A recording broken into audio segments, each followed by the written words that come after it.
How much do you know about mutual funds? How much do you know about ETFs or exchange traded funds? Might be surprising to you. Most people don't know enough.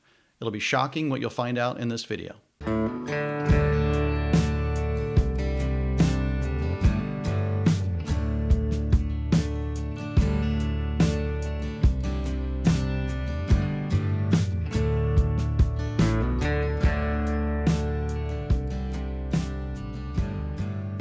Hey, here's a question I get quite a bit.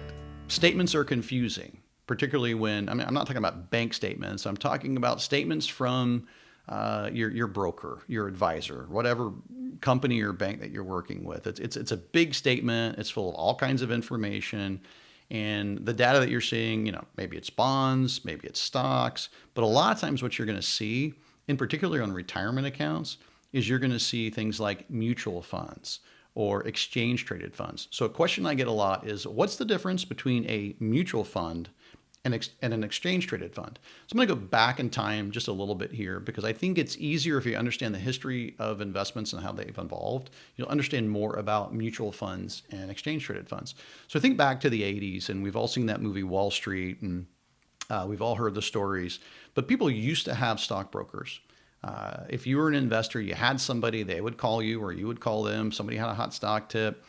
There was a transaction to get into that particular position. The broker made a commission on it. And then there was a transaction to get out of that particular position. And then the broker made a commission on that again. And so it was a very transactional relationship that people had in the 80s and early 90s. And then this idea of diversification came about, which is a great idea. But in order to be diversified with a broker, that broker would have to buy and sell so many positions, and they just continue to make commissions on every single trade, every single time you get in or get out. And if it's literally hundreds or thousands of positions, it's very cost prohibitive. So the industry came up with this idea of a mutual fund. And the idea of a mutual fund is I can buy one share of a mutual fund, but that fund already owns, maybe it's tens or 20s or 30s, maybe it's hundreds, maybe it's thousands of positions, but one share of that mutual fund gets me a lot of diversification. And then I don't have to worry about trading in and out of all those positions. So the idea was just efficiency. And we had all of these huge companies. A lot of you probably are familiar with a lot of the names, and they got huge doing mutual funds. And if you look at retirement plans at work, or maybe you're even working with an advisor that still uses mutual funds, you'll find them in your accounts.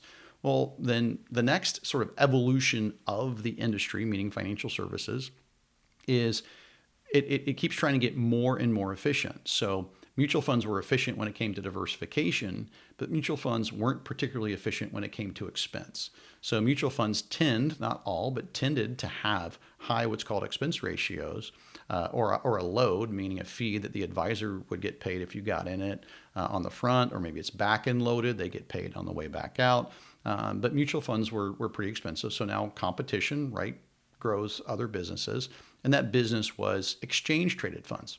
So exchange traded funds are actually really, really interesting to me, because that evolution, in my opinion, was a very good thing. A mutual fund was handy when it came to diversification, but it wasn't great when it came to fees. But the other issue with a mutual fund is you couldn't pick the time that you sold or bought it at, and you couldn't pick the price. They only trade at the end of the day. So if somebody comes to you and they say, well, I'm going to build a diversified portfolio for you, and I'm going to put mutual funds in it, and then I'm going to be an active manager of your money, it would be very, very hard to do if that advisor can't pick the price they buy or sell it at, and they can't pick the time, because mutual funds trade at the end of the day. So exchange traded funds came about, and what they have are the advantages of a mutual fund, which is diversification. So with one share of an exchange traded fund, or ETF, you could be buying potentially hundreds or thousands of positions with one share, but they also trade like a stock, meaning I can pick the day, I can pick the price, and I can pick the time.